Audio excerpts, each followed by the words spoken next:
And yeah. Yeah, Yeah. Well, that's the intro. So good YouTube segue. Anyway, we're professionals. don't forget to smash that subscribe button.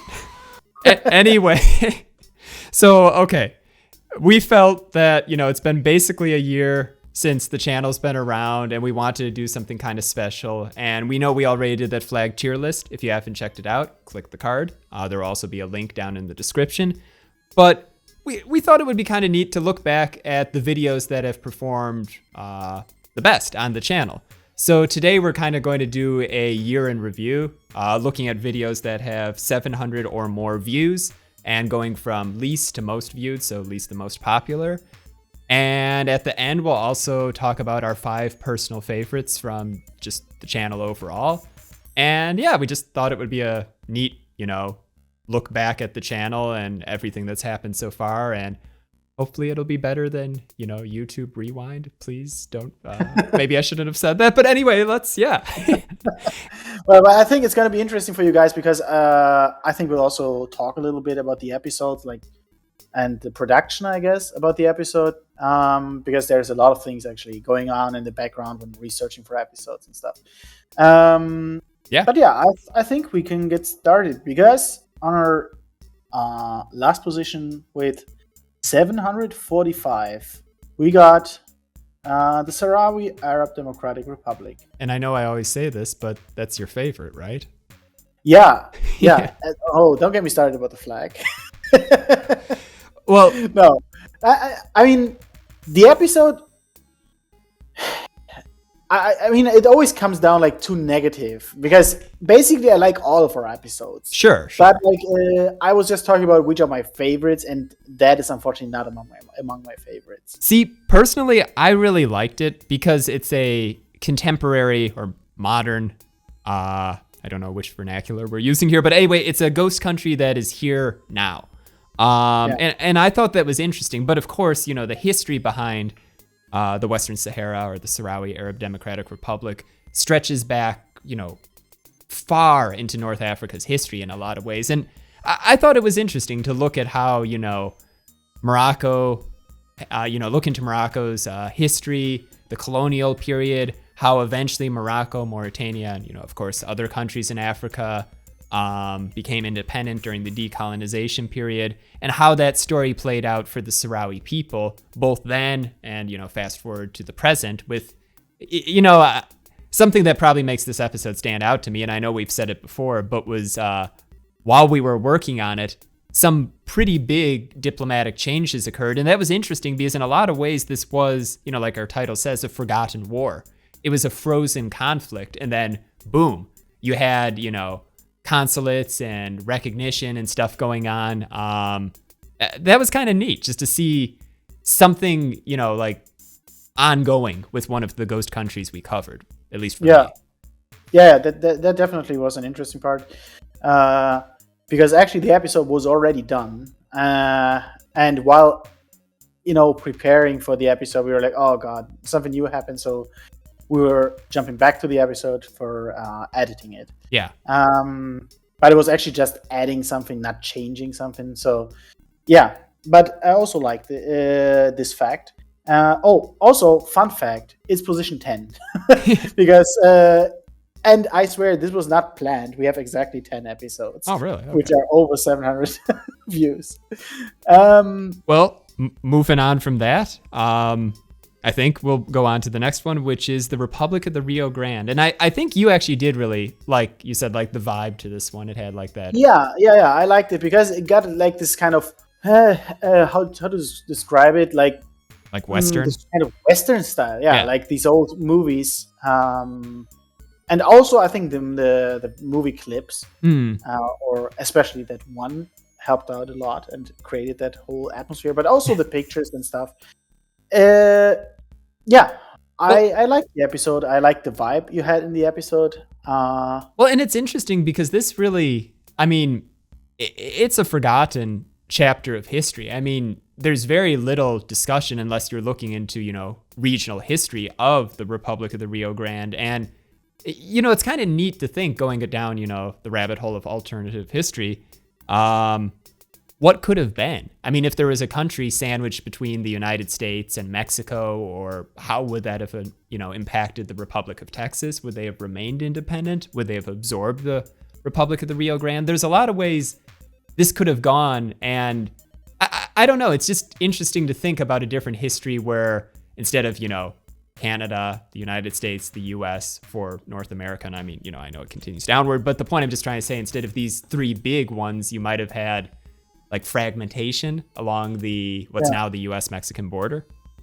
Yeah, and then you also got those others who maybe could have also said, well, if that worked, then why not us, like the Republic of Yucatan? Yeah, no, exactly. Yeah, so that's definitely an interesting period. You also had stuff going on. I mean, Mexico was just, rife with civil unrest at that period of time. You had stuff going on in Tabasco, like you said, Yucatan, just all over the country. And who knows, Mexico could have, for lack of a better word, balkanized at that period in time. And instead of a Mexico, maybe there would have been a Mexico, but it would have been, much reduced in size, and there would have been all these other countries fragmented all over the region.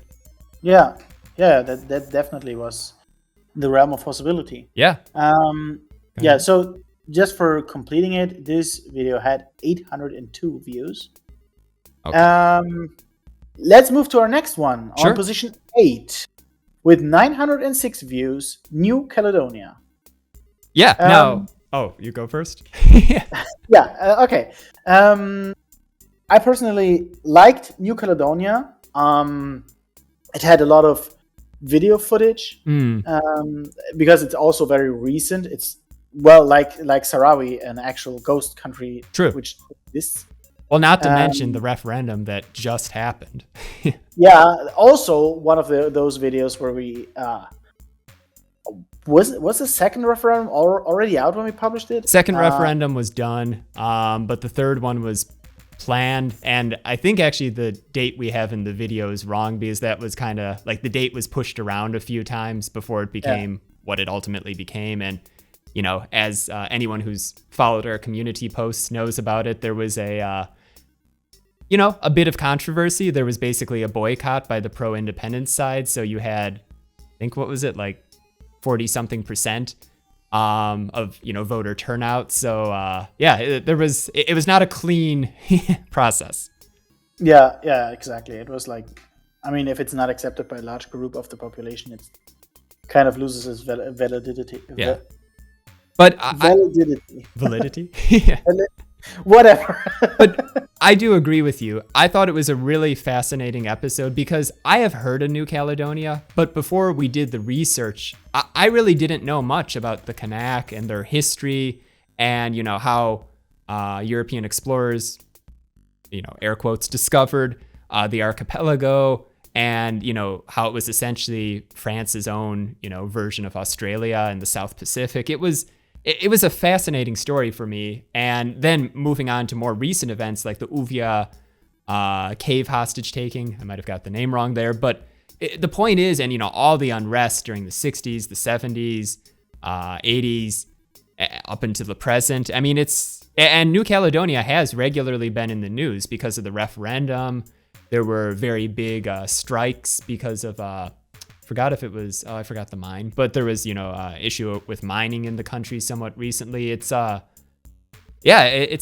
just interesting to know that, again, like the Sahrawi one, this is a ghost country that is still very much with us in a way. It's more tangible. Yes. I mean, as I said, I totally liked the video, and also the hostage taking and stuff. It added something to the video. Yeah. Okay, on position 7, we got a two-parter. Yes. And surprisingly, the second part of one of our two-parters, because normally they don't get as successful as the first part. We got Polish-Lithuania Part 2. What happened after the partition? Now, with 1,034 views. Now, I know I'm butting in here kind of early on that, but I just want to say, I thought this was really interesting. I thought both parts of the Polish-Lithuanian Commonwealth were, it's just a very interesting story. But and chapter of Eastern European history to dive into. But for me, it was just really interesting to see what happened after Polish-Lithuania, the Commonwealth was not really there anymore, because the story didn't end. You had, the Polish legions with Napoleon and how those people eventually found themselves serving in what is nowadays Haiti. It's just a fascinating chapter of history that I think if you're not, interested in Polish history or Eastern European history, that most people probably don't know that much about, including myself. I mean, I knew aspects of this, but that's probably the most fun thing doing research for any of these episodes. It's learning something new and being able to share that with you guys. And, I know our channel is still small, but we're growing. But honestly, that's probably the most rewarding experience being on YouTube. It's like, I love history and I know you love history. We both love history, but it's like being able to tell that story and shed light on things that are forgotten and share it. I love the experience. And, as we continue to grow and new opportunities come with that, I look forward to what comes next. Yeah. Okay. What comes next? Oh, is... I guess that's a good transition. No, but I totally agree with what you said before. That's really definitely a very interesting part of having a YouTube channel with a, small but growing size. It's like you tell stories that were kind of, I don't want to say forgotten, but definitely like very often overlooked, as we say very often. And that's definitely interesting to be able to tell these stories. That's definitely always an interesting part of history. Yeah. To find out new things which was not very well covered before. Yeah, no, I agree. Okay, so following our transition from before. And I will admit, this is one of my personal favorites. I mean, I will get to that at the end, but I'm just saying that. Yeah.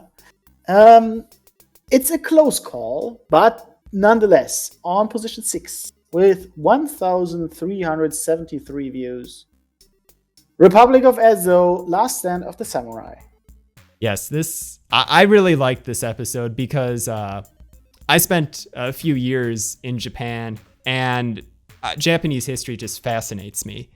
And having been to Hokkaido, what then was known as Ezo or Ezogashima, just to learn the story of this, northern frontier of Japan. Again, this was a two-parter. The first part discussed how Japan came to control Ezo, because it wasn't always, part of Japan. You had the indigenous Ainu people there, and even before them, you had various other people going all the way back to the Jomon period. So that was fascinating, but this part of the episode, the second half, focused more so on the Republic of Ezo and the Boshin War, which was basically Japan's civil war that eventually saw the Tokugawa shogunate, go away, and the rise of Imperial Japan, the Meiji Emperor. So it's just a fascinating period of time. And for me, what I found really interesting are all these parallels with the U.S. Civil War. I mean, you had ironclad ships, you had modern weaponry, you had all of these things going on, and they were kind of like The Last Samurai, the film and the book, like we talk about in the episode. This was a clash between tradition and modernity, between the past in a lot of ways and the future. And it was just such a fascinating chapter. And Enomoto Takeaki, just a really interesting figure who I did not know that much about. And it was just really interesting to look into his story. Plus, his story, like we've mentioned from time to time, is interconnected with other episodes like Minami-Torishima and some other things we have planned. So it's just interesting to see how all these people, there's a web, there's a web of interconnectedness there. Yeah. And for those people who want to find out more about this time period, and I got a series that I can recommend. Go to watch Demon Slayer. No, I mean, it's a good anime. It's a good anime. It is a good anime, yeah. I mean, it's playing also in this time period, but don't expect like historical. Wait, that's not. I don't know how to say that. Don't expect like them to tell you about the history of Japan. No, but it is a good anime. It's definitely worth watching. Yeah, it is. But I kind of feel also about Demon Slayer, not to go off topic here, but Demon Slayer definitely takes some time to get really good. I mean, like, for example, I liked the first 10 episodes, let's say, more or less. I enjoyed the atmosphere and stuff. But I think just after 10 episodes, it really became very good. I get what you're saying, because there's other animes like that. Like, for me, Boku no Hero Academia, or, My Hero Academia, that's how I felt with it. I mean, I love the show. I'm, still following it. But the first couple of episodes, I don't want to say they were slow, but to me, it was like you had to build up, and that's necessary for a big story like something like that. You have to develop the characters, and I think that's the thing I really, really like about both Demon Slayer and Hero Academia. You can see the characters grow. They're not static. They're not just like, this is how they are in the beginning and this is how they are in the end. No, they're more fleshed out or real in a way. They change, I think. Okay. Yeah, you're definitely correct. Well, no, I just think these are like a lot of shows. It's always just like, they have a personality type and that's it. Yeah, these are the kind of series that I don't really like to watch. But staying in Japan, our next episode is, again, another one of my personal favorites, and that is... On position 5. Yes. And it's a two-parter again. That's Japan's Forgotten Island, Minami-Torishima. And like I've said... 1,381 views. That is just 8 more than 6. For me, this was like a personal project in a way, because I know I've said the story a few times in the comments, but I have this older globe from, I think, the 60s. And I don't know, one day I just walked by it and I kind of looked and I noticed, I think it said Minami territory. And that was Minami-Torishima, and it's, said Japan, and it's just in the middle of nowhere in the Pacific. And I'm like, I've never heard of this territory. And I began to look into it.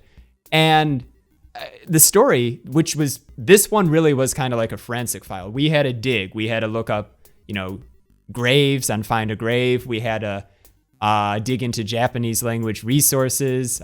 We had to find old, scans of various like newspaper articles and government decrees from the time. And even then, bits of the story are kind of fuzzy, because you'll have one website say something and then another website say something, and that includes official websites. So it had to be pieced together as best it could. But the story that emerged to me was fascinating, about how there was this, power struggle, so to speak, between the US and Japan in the Pacific. How you had these Japanese adventurers, these bird pirates and fishermen just kind of staking claim on all these uninhabited islands, and it was like a puzzle, basically. Yeah. And I mean, the whole story of like Mizutani Shinroku, I think I got his name right. It's been a while since I've done this episode, but it was just really interesting. All the more so because a lot of this information isn't out there on the Wikipedia page. We had to, like you said, and I said, put it together. Yeah. I mean, we sometimes got episodes like this, but this is definitely a special case because many of the sources were not in English as well. So yeah. No, exactly. So what do you think about that episode, though? Yeah. I like that it was copied on Pokemon. Okay, no, I won't get into anime again. No, I liked the episode. I liked both, even though the second didn't get as much recognition as the first one. No, that I admit, because that one was interesting as well, because that was World War II and the post-war period, and then Pokemon. Yeah. But I think it was a good episode because it also got a certain feeling for the episode. It was like basically a deserted island, basically, for a long period. And then to slowly see the island growing, or also in importance in the story, was very interesting. So I personally liked it. Yeah. And I can also say that, you put 90% of the effort into this, especially because of reading the sources. I don't speak Japanese. Yeah. It did feel kind of good to be able to, I was reading some of that kanji and I'm putting it together and I'm like, oh yeah, that's kind of cool. Yeah, so good job on that. Okay.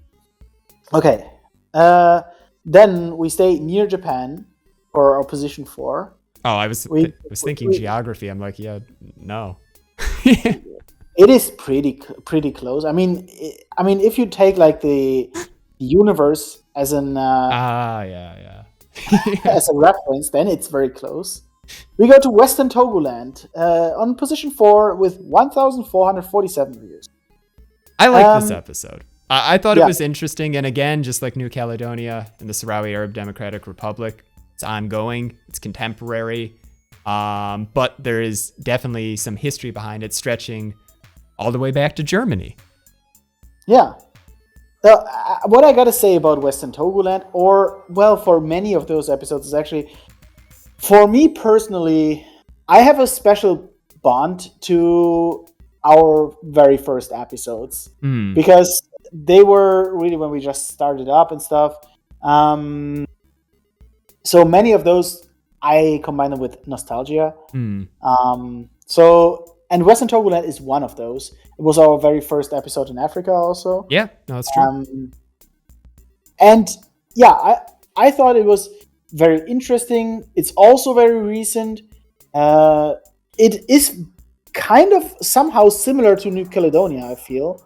Because you also got that referendum there. And you got like incidents of, there was like a hostage taking also, right?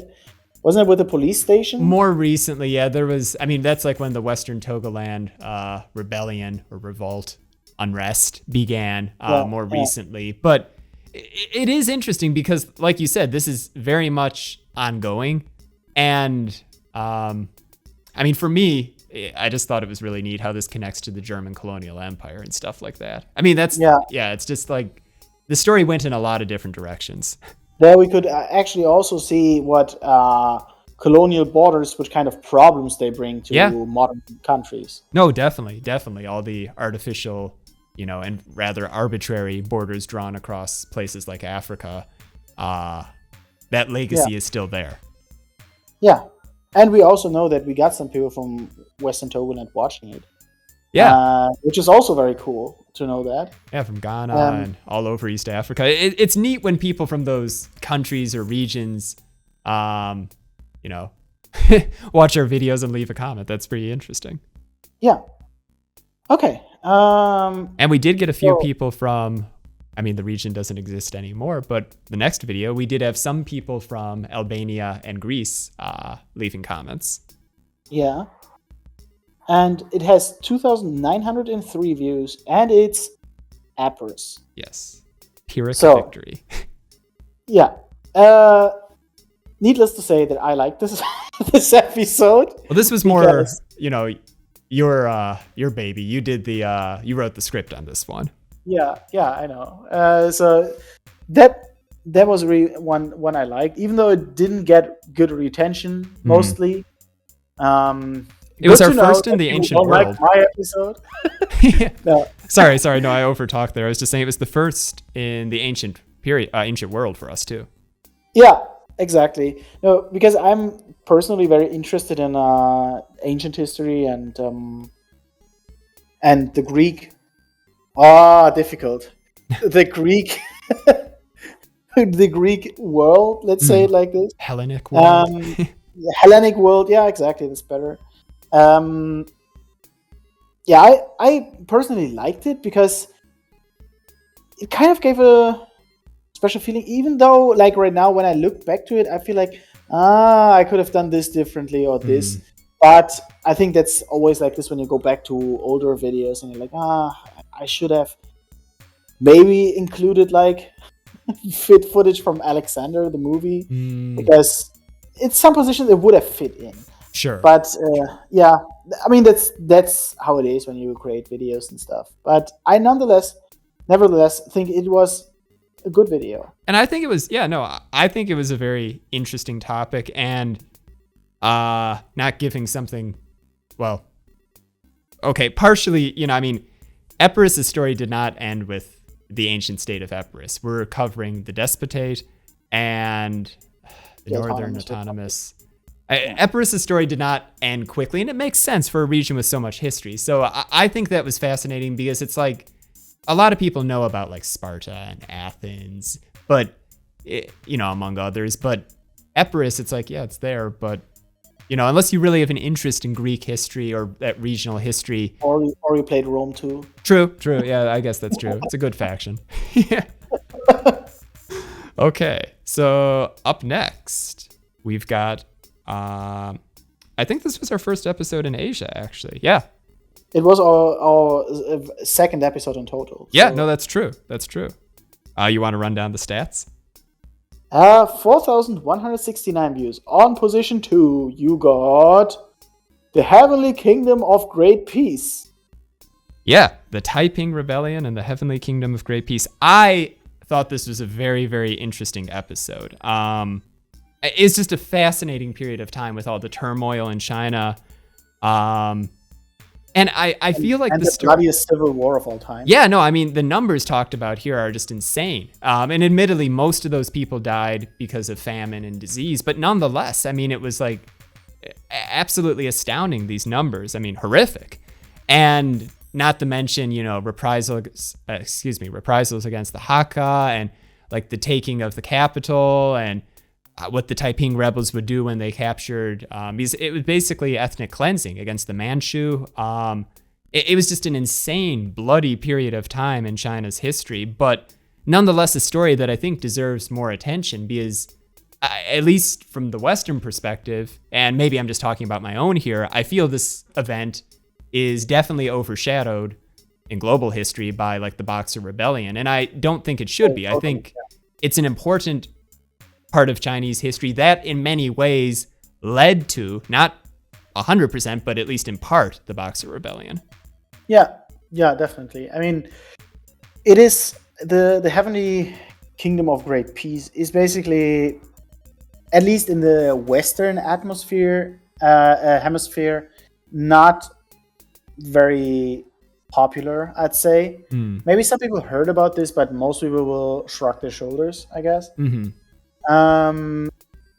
That's also why it is interesting and why I think it is important, because as you said, it kind of influenced also the Boxer Rebellion, at least in many ways, and also how the West interacted with China. Yeah, and I also think on top of that, you could say, I personally think after having done the episode and the research, and I'm not going to pretend to be an expert in, Chinese history, but I think the writing was on the wall after this for the Qing dynasty. This in many ways was a death blow. Maybe not the final blow, but serious enough that the likelihood of the Qing dynasty recovering from this, especially when you compound it with the Boxer Rebellion and other events, was very remote.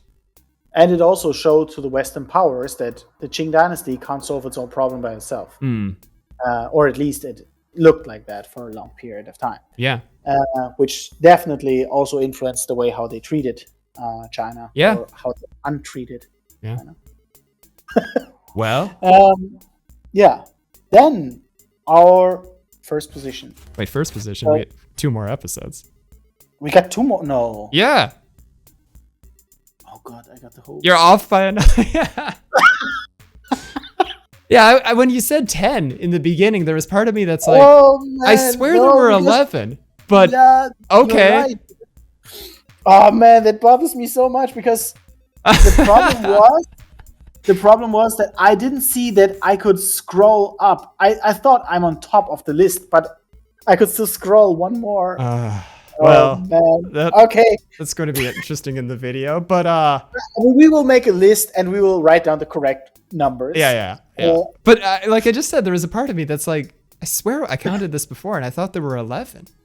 I'm like, yeah, and right now I feel so stupid about this because I mean, I knew back in my head that there was one more, but I was... Well, anyway, okay. Number 2. Second position. With 4,374 views. We got Polish-Lithuania Part 1. By far one of our most popular episodes, definitely. Definitely, yeah. I find it a very interesting chapter of Eastern European history. Like I said, this is in many ways a lost superpower. the Polish-Lithuanian Commonwealth was just such a dominant force, and also so many firsts. Like, you had, various democratic processes in work in the Commonwealth. The Commonwealth was involved in the defense of Vienna, in combating the Ottomans. I mean, it's just fascinating to me. And in many ways, the story is intertied with that of Lithuania, the Grand Duchy of Lithuania. And it's just a fascinating chapter of history that really did come to a ignominious end. I mean, to be basically vivisected, like torn apart by the various regional powers, Russia, Prussia, and Austria, and left as little more than a rump state, and then actually wiped off the map for a significant period of time. It's fascinating to me. It's just a truly fascinating story, and not to mention the winged hussars. Yeah, these are very important also. Kind of like Eastern Europe's version of the samurai or something like that. Yeah, kind of feels like this, yeah. I also like this story a lot. Mm-hmm. It's also a very interesting time period for me. And it's actually really fascinating we call the episode Eastern European Superpower for a reason, because it was a superpower. It was one, I don't want to say too much, but I think it was from territory one of the biggest in Europe. Might be wrong. No, it should be, because it was definitely bigger than Spain, France, I think also, especially. Depends on what time exactly you look, but it was definitely one of the biggest in Europe. And also a very important factor, and the position where it actually was actually very unfortunate, because you were surrounded by emerging powers or already existing superpowers. Mm-hmm. Yeah, so that was kind of a bad situation. But also the remains of Polish-Lithuania, to see what it actually still nowadays is, remembered a lot, is very interesting. Oh yeah, the legacy is definitely still there. And just saying it again, because this was one of our most popular episodes, we do have more planned for Eastern Europe. I mean, we've got some episodes in the works right now. We've got others planned. And I mean, these are all over the place. It's not going to be just the same period, but we've got stuff planned. I mean, from modern things like Transnistria to the Crimean Khanate and beyond. So for any of you Eastern European history buffs, don't worry. There's plenty more content like that coming in time. Yeah. And then we got on our very first position. First episode. It's really the first episode. Yeah, it's our first episode and first position. And it's also as far east as you can go. Yeah. In Eurasia. Yeah. We said before Qing Dynasty was our first in Asia. It's correct, but... Yeah. Yeah, no. I guess that's true. Yeah. So, position 1, 4,688 views.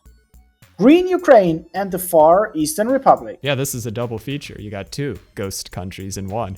So we maybe should split it up in 2,344. No, I don't think we're going on that technicality. But this episode, if I'm remembering correctly, in many ways was what started the channel idea of ghost countries. I forgot how and when and where and why I came across Green Ukraine, but I had never heard about it before. And it just fascinated me to no end to know that there was an attempt to make a Ukrainian state in what is now the Russian Far East. And how this story tied in with the Russian Civil War, how the Far Eastern Republic very much was tied in with that as well. It's truly a chapter of that period of time that I think is very much overlooked. And I don't know. Like I said, it was the first spark of like, I didn't know anything about this, I didn't know anything about it until I began, till I heard about it the first time and began to do some research. And it was just, that bit of curiosity, not to sound, I don't know, overly dramatic, but that's what we're trying to share on the channel. We want people who like maybe heard about something or never heard about something to learn something new, because there's so many ghost countries and so many aspects of history that are just overshadowed or completely forgotten. Yeah, definitely. Plus, I think the flag design was kind of cool for Green Ukraine. Proposed flag design, excuse me. Let's not get into this again. Yeah. Although, if you want to learn more about ghost country flags, check the link for our tier list. Good plug. Exactly. Yeah, I think. Well, this episode was actually funny. This is kind of like an evergreen on our channel. It always, at the beginning, it performed okay, but it was like after I think we got Epirus out, so in April, that it really became like the dominant video on our channel, where it always gained new views and new viewers came in and commented and gave likes or dislikes, mostly likes. Yeah. So it's definitely one of our driving videos together with Polish-Lithuania. And that also, we can also see that in the results here. And I think Green Ukraine and Far Eastern Republic it was interesting because it took place during during the Russian Civil War. And the time after this.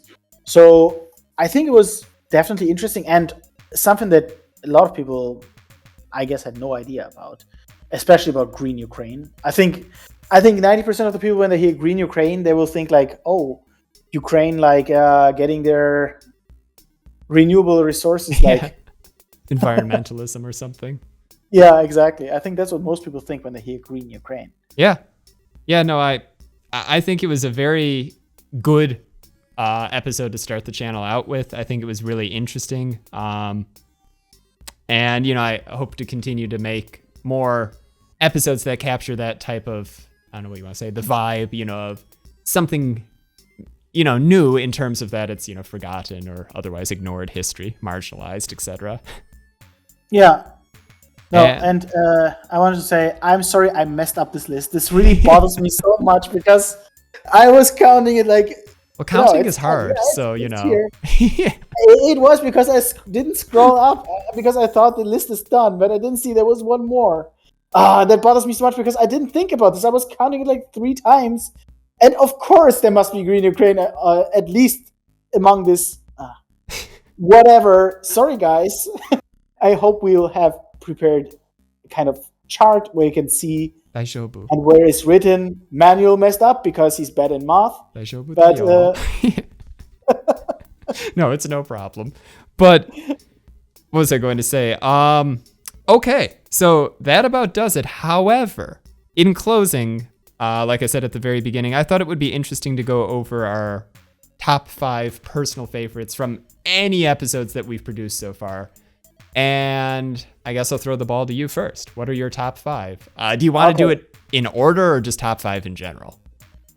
I would say we say like each our 5th position, then each our 4th, and so on. Okay. On my 5th position. This is hard though. Yeah, but that comes kind of unexpected. Is Armenius and the German Confederation? Well, that's not really that unexpected, is it? Well, I mean, being the resident German, the people hate my episode.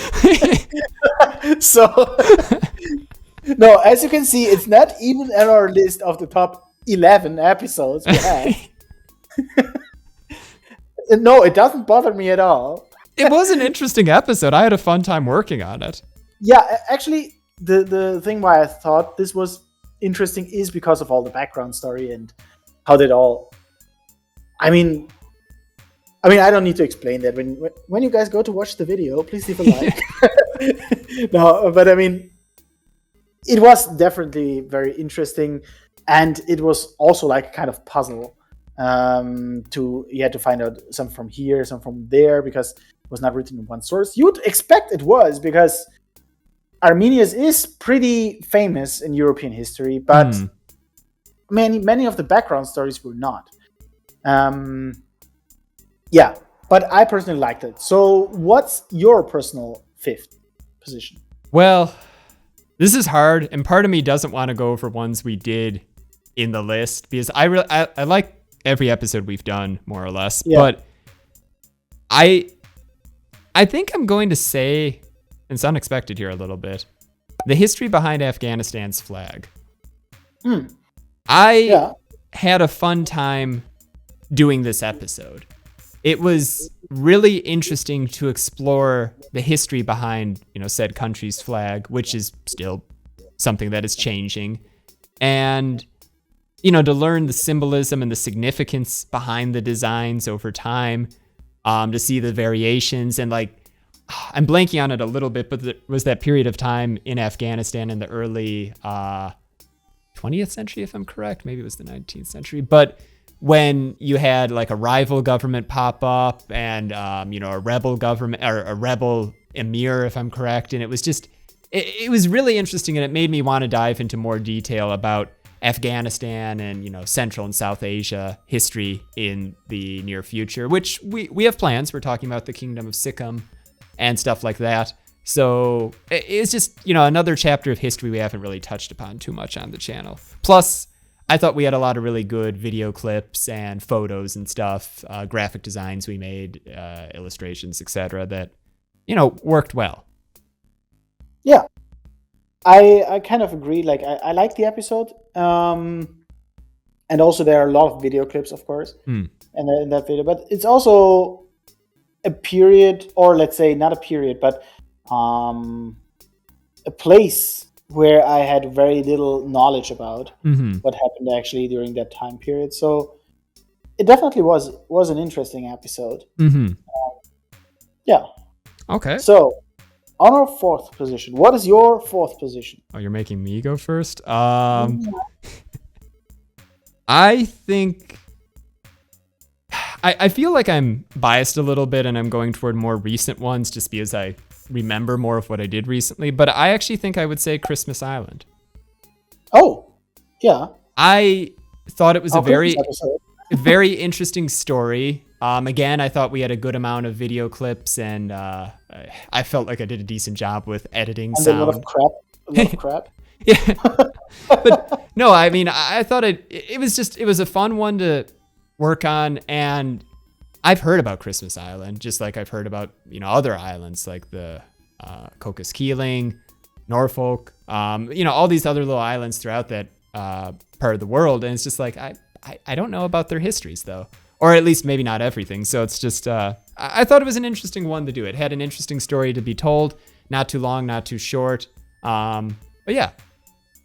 And interesting though, for me, I personally thought when I heard it first time that it would be somewhere totally different than where it actually was. Well, and I gotta be honest, near the Easter Island or whatever, but it's not. Yeah, and I have to be honest, I'm not 100% set on that as my fourth, but I'm going to go with it for now.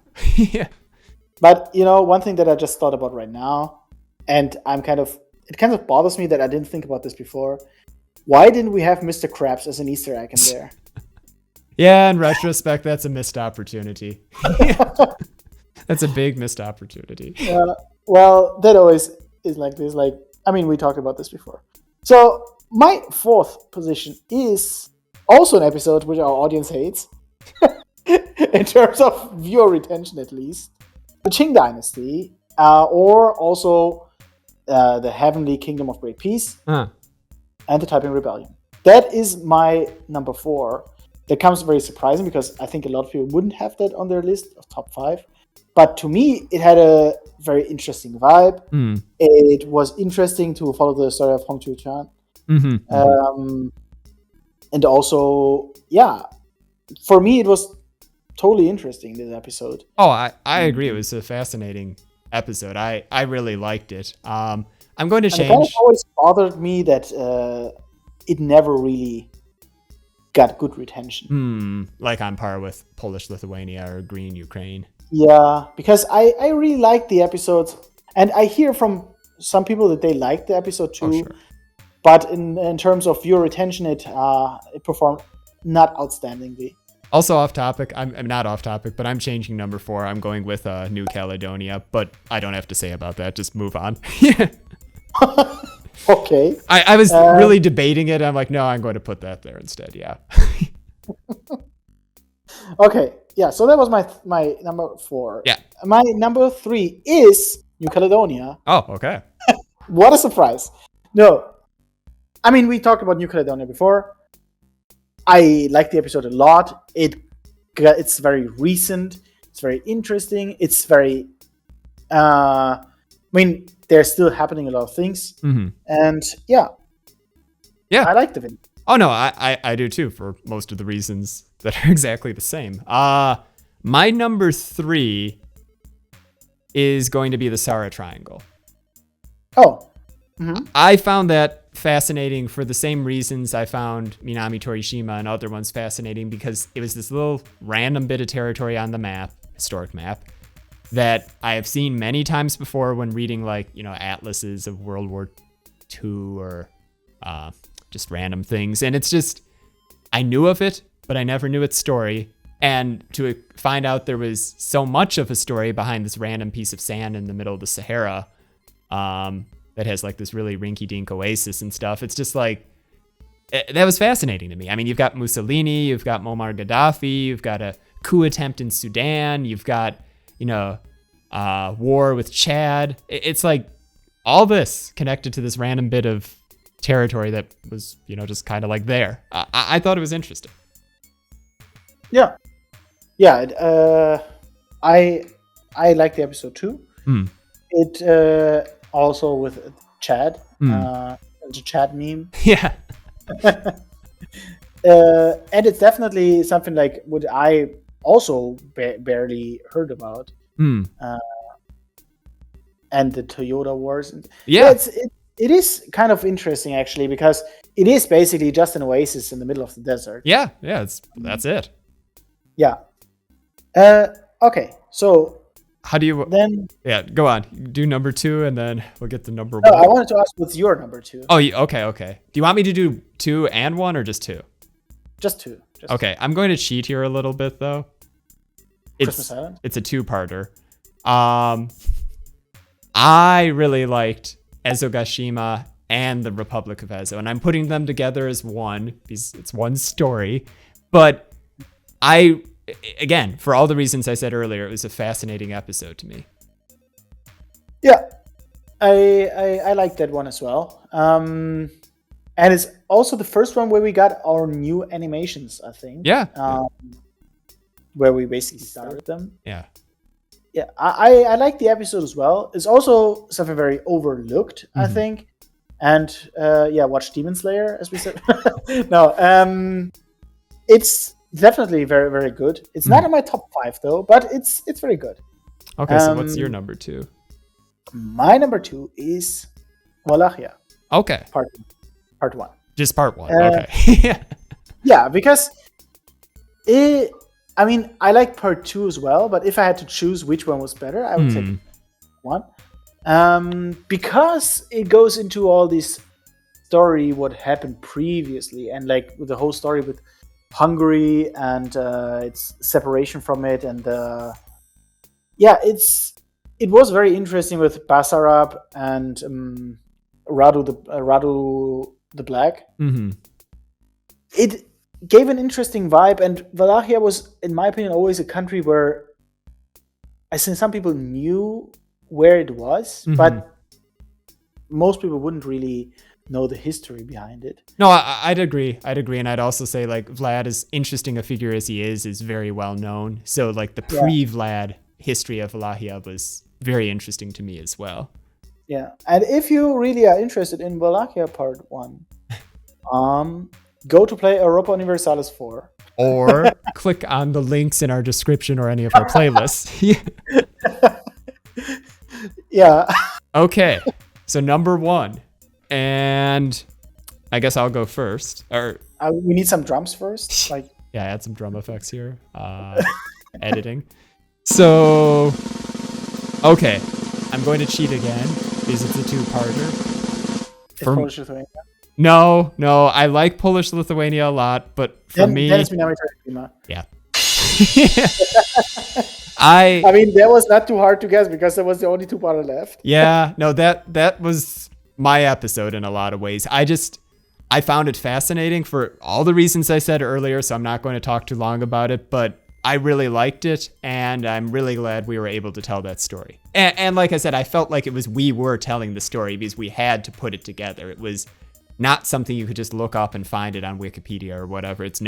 We had to do the research. We had to get, original sources and put it together. Yeah. No, as I said before, I like the history of Minami-Torishima too. I mean, I also explained before why I liked it. My first position is Polish-Lithuania. Part 1 and 2 or just 1? That's a good question, though. I didn't think about having as a two-parter. I mainly think about the first episode, but I kind of like the second two. And if I could also take it together as an entity, because I really liked the story. It was a rather fascinating story, and I might do a little spoiler here, but no, actually not a real spoiler because we already said that before. We have an episode in the not too distant future where we go into a similar time period and the similar region. Yep. So that might be interesting for those interested in Polish-Lithuania. Polish-Lithuania was for me very interesting because of its diverse history of the basically cultural connections between Poland and Lithuania. And it's also very largely debated on our channel, the cultural ties. But I really like the episodes, so I put them as my personal number 1. Okay, and with that, that was a fun recap. Look back on our channel's 1 year of existence. Thank you to everyone who subscribed, commented, liked, and shared our videos, viewed our videos as well, obviously. Looking forward to what 2022 brings for the channel. And of course, let us know down below what your personal favorite was and any ghost countries you want to see covered in the future. And don't blame me because It's very late here. I'm very tired. yeah, that's the reason, the time difference. But anyway, Oh, and not to forget, these were our top ghost countries, and the list was done on the 1st of January 2022. Yeah. So everything which comes after that, that's going to be for maybe the next year special. We'll see. Yeah, numbers probably have changed before this video even comes out. But yeah. Either way, that was fun. And thanks again for watching, guys. We'll see you soon. Bye. Okay. See you soon, guys.